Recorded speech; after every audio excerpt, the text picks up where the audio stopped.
서민의 기생충 열전. 기생충학자로 유명한 서민 교수의 기생충 이야기이다.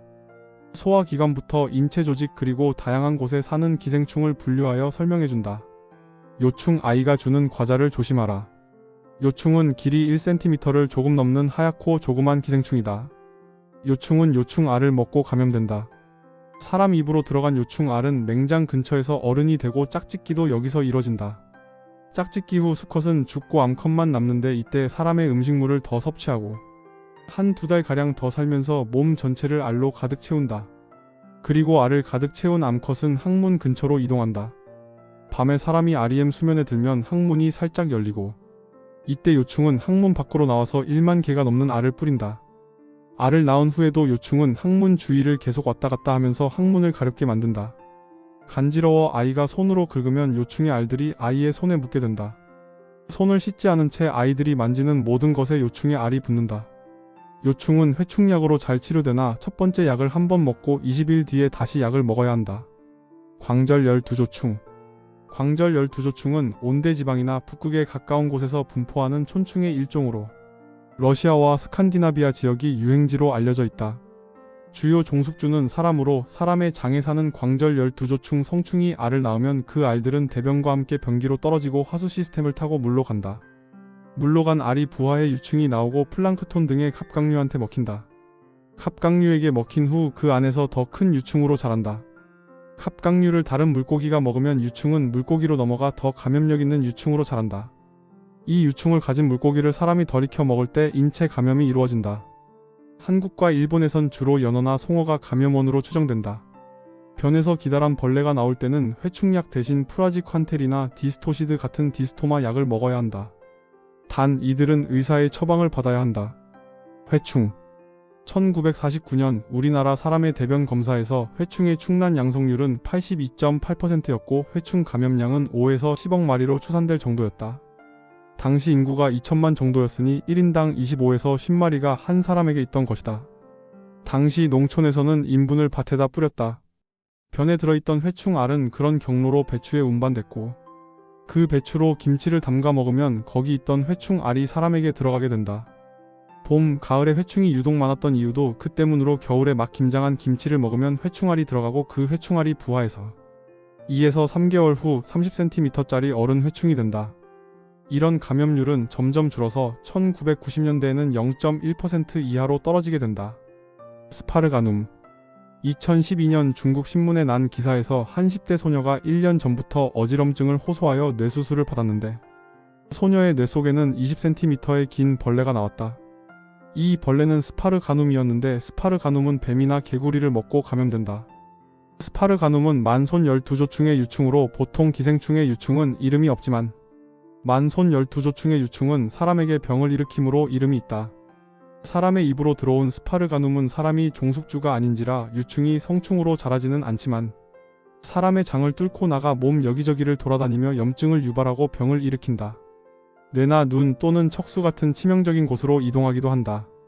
뱀이나 개구리를 날로 먹는 것은 이렇게 무서운 스파르가눔에 걸리는 방법이다. 또한 뱀을 먹지 않더라도 만손 12조충의 프로서코이드 유충을 먹은 물벼룩을 조심해야 한다. 산에서 약수를 먹다 프로서코이드 유충이 들은 물벼룩을 먹게 되어 스파르가눔에 걸려 병원에 온 사례가 전체 20%가 된다. 산에서 약수도 안심하고 마실 수 없다. 메디나충. 메디나충은 성경에도 기록된 오래된 기생충이다. 기원전 1200년경 유대인들이 홍해를 건너 이집트를 탈출한 직후에 그들을 괴롭혔던 기생충으로 기록되어 있다. 메디나충이란 이름이 붙은 이유는 이슬람의 성지인 메디나라는 도시에서 이 기생충이 많이 발생해서 그렇다는 설이 있다. 우물이나 호수의 물에는 물벼룩이 살고 사람이 물을 마시면 물벼룩이 몸에 들어온다. 물벼룩은 위산 때문에 죽지만 물벼룩 속에 있던 메디나충의 유충은 작은 창자로 달아나고 3개월쯤 지나면 유충은 성충이 되고 암컷은 짝짓기 후 몸 안에 수천 마리의 새끼들이 자란다. 1년 정도가 지난 후 새끼들이 충분히 살 수 있게 되면 암컷은 사람의 피부 표면으로 기어나가고 피부 밖으로 머리를 들이미는데 이때 수포가 만들어진다. 메디나충이 머리를 들이미는 곳은 물과 만날 확률이 높은 곳으로 대개는 발이나 복숭아뼈 근처가 가장 일반적인 수포 형성 지역이다. 그 수포가 생긴 부위를 물에 담그면 메디나충은 몸에서 키우던 수천 마리의 유충들을 물속으로 내보낸다. 물속에 있던 물벼룩이 유충을 먹고 이 물벼룩은 다시 사람의 몸속으로 들어올 날을 기다린다. 메디나충으로부터 안전하기 위해서는 안전한 물을 마셔야 한다. 페디스토마. 10세 소녀가 갑자기 발작을 일으켜 병원에 왔는데 뇌에서 뇌출혈이 관찰되었다. 그녀의 뇌를 열어보니 뇌 왼쪽에 주머니 같은 것이 보여 그걸 떼어내자 그녀는 다시 건강을 회복하게 되었다. 기생충 학과에 문의한 결과 그 주머니는 기생충의 알로 페디스토마의 알이었다. 이 환자에게 무엇을 먹었는지 물어보니 몇 달 전에 집 근처 식당에서 간장게장을 2차례 먹은 적이 있다고 한다. 개의 몸속에 기생충이 들어있던 모양이다. 2012년 중앙대 팀은 식당에서 파는 간장게장을 사다 페디스토마가 있는지 조사한 결과 19마리 중 1마리에서 페디스토마 유충이 발견됐다. 중앙대 팀은 간장게장으로 담글 때 얼마 정도 지나야 페디스토마의 유충이 죽는지 실험한 결과 통상적으로 보름이 지나야 유충이 완전히 죽는 것을 확인했다. 간장게장을 먹어야 한다면 반드시 보름 이상 숙성시킨 것을 먹기를 바란다. 톡소포자충. 1923년 체코의 장쿠 제이라는 의사에게 환자가 한 명 왔다. 환자는 태어난 지 11개월 된 아이였고 뇌척 수액이 순환이 안 돼 머리에 물이 찬 소위 수두증이 날이 갈수록 심해지고 있었다. 안타깝게도 아이는 시시때때로 간질 발작을 한 끝에 오래 못 견디고 죽어버렸다. 아이의 조직을 현미경으로 보던 도중 망막에서 뭔가가 발견됐는데 큰 주머니 안에 기생충으로 보이는 것들이 들어있었다. 알고 보니 그 기생충은 이전에 쥐와 토끼에서 발견되어 톡소포자충이라고 이름 붙여진 것이었다. 그러니까 아이가 이렇게 된 이유는 어머니가 임신 중 톡소포자충에 감염되었고 이것이 혈액을 통해 태아에게 옮겨간 탓이었다. 소위 선천성 톡소포자충증이었다. 이 아이는 전 세계에서 톡소포자충에 걸린 첫 번째 환자로 기록됐다. 이후 몇 건의 인체 감염 사례가 발견되면서 톡소포자충은 중요한 인체 감염 기생충으로 분류됐는데 톡소포자충이 특히 주목을 받았던 건 에이즈가 창궐하기 시작한 1980년대부터였다. 많은 기생충이 그렇듯 톡소포자충도 중간 숙주와 종숙주가 있다. 중간 숙주가 유충 단계를 보유하는 반면 종숙주는 성충이 기생하고 암수의 교미가 이루어져 알을 낳는 숙주를 일컫는다. 인간이 종숙주라고 생각하는 분들이 많지만 사람은 쥐나 토끼가 그런 것처럼 톡소포자충의 중간 숙주에 불과하다. 종숙주는 1970년에 가서야 밝혀졌는데 그건 바로 고양이였다. 즉 고양이 안에서 유성생식이 일어나고 고양이 대변을 통해서 톡소포자충의 알이 외부로 나온다. 쥐나 돼지 등 다른 동물들이 이 알을 먹으면 그 안에 있던 유충이 빠져나와 병을 일으키는데 이때 동물이 죽어버릴 수도 있지만 살아남으면 면역이 작동하면서 톡소포자충과 싸움을 벌이게 된다. 톡소포자충으로선 면역세포와 계속 싸움을 하자니 승산이 없어 일정 시간이 흐른 뒤엔 커다란 주머니를 만들어 그 안에 숨는다. 이 경우 숙주세포는 톡소포자충으로 인한 증상이 없어지니 좋고 톡소포자충 역시 면역세포를 피해 편하게 있을 수 있으니 일견 봐선 윈윈인 것 같다. 이런 주머니가 만들어지는 장소로 가장 흔한 곳은 뇌이며 그 밖에 눈과 근육, 간 등이다. 첫 번째 환자가 톡소포자충에 걸린 걸 알게 된 것도 망막에 있던 주머니를 관찰해서라는 걸 상기하고 사람은 알을 먹거나 유충이 든 주머니를 먹음으로써 감염된다.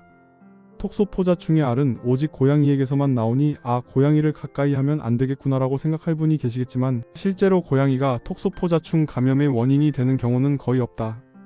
톡소포자충에 걸린 고양이가 대변으로 알을 내놓는 기간은 길어야 12주에 불과한 데다 고양이가 톡소포자충에 걸리려면 감염된 동물을 잡아먹어야 하는데 사료나 생선만 먹고 나머지 시간엔 잠만 자는 집고양이가 톡소포자충에 걸릴 확률은 극히 희박하다.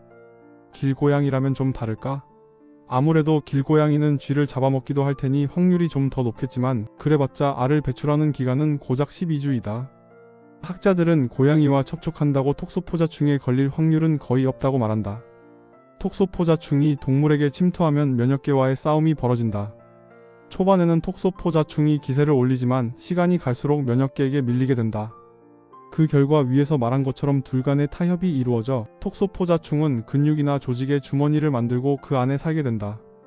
위에선 이걸 윈윈 게임이라고 했지만 어찌 보면 감옥에 톡소포자충을 가둬놓은 숙주의 승리일 수도 있다. 하지만 이게 끝은 아니다. 감옥에서 가끔씩 죄수가 탈출하는 것처럼 톡소포자충도 주머니에서 나와 다시 병을 일으킬 수 있다. 이런 일이 생기는 건 이런저런 이유로 숙주의 면역이 약해졌을 때로 뇌에 있는 톡소포자충이 밖으로 나오면 뇌염이나 기타 신경학적 증상을 일으킬 수 있으니 주의해야 한다.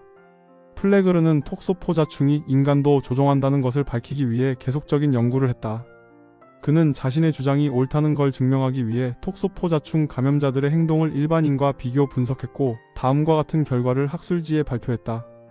톡소포자충에 걸린 사람들이 그렇지 않은 사람보다 교통사고를 2.6배 더 냈다.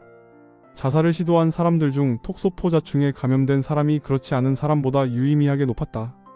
남자의 경우 톡소포자충에 걸리면 친구가 없다. 맨 마지막 연구 결과는 무엇을 의미하는지 모르겠지만 앞에 두 경우는 사람에 있던 톡소포자충이 고양이로 가기 위해 숙주를 조종했다고 해석될 수 있는 내용이었다. 이런 일련의 발표가 있은 후 연구자들은 플레그르의 말을 믿기 시작했고 톡소포자충에 대한 여러 형태의 연구를 시행한다. 톡소포자충이 정신분열증의 위험인자라는 논문도 발표된 바 있고 그 반대의 결과도 있다. 심지어 톡소포자충에 걸린 남자는 고양이 냄새를 더 좋아한다라는 주장도 제기되고 있으니 톡소포자충이 사람의 행동에 영향을 미치는 건 확실해 보인다. 어떤 연유로 이런 일이 생기는지에 대해선 좀 더 연구가 필요하겠지만 말이다. 그런데 숙주 면역이 약해지지 않아도 톡소포자충이 숙주의 삶을 위협할 수 있다. 톡소포자충에 감염된 쥐가 고양이를 덜 무서워하게 만드는 게 바로 그 예이다. 원래 쥐는 고양이 소변에 강한 공포감을 드러내는데 톡소포자충에 걸린 쥐는 그게 좀 덜하고 고양이 소변을 뿌려놓은 방에 보통 쥐보다 더 자주 드나든다는 거다. 어떤 학자는 이걸 치명적 유혹이라 표현하면서 이 현상은 쥐의 뇌 주머니 안에 사는 톡소포자충이 종숙주인 고양이에게 가기 위해 숙주를 조종한 거라고 주장했다. 그리고 이후의 연구에 의해 톡소포자충은 기생충이 숙주를 조종하는 예로 확실히 자리매김했다. 미국에선 육해를 통한 감염이 많다는 조사 결과에서 보듯 사람 감염의 대부분은 동물의 고기를 통해서다. 동물의 근육 안에 있는 유충이 잔뜩 들어있는 주머니가 톡소포자충에 걸리는 원인인 거다.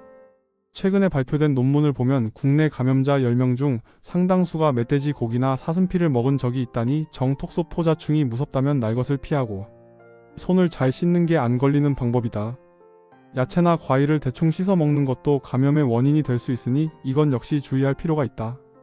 그래도 고양이가 마음에 걸린다면 고양이에게 날고기 대신 통조림 같은 것을 주고 고양이가 변을 보는 모래상자를 잘 관리해주면 된다.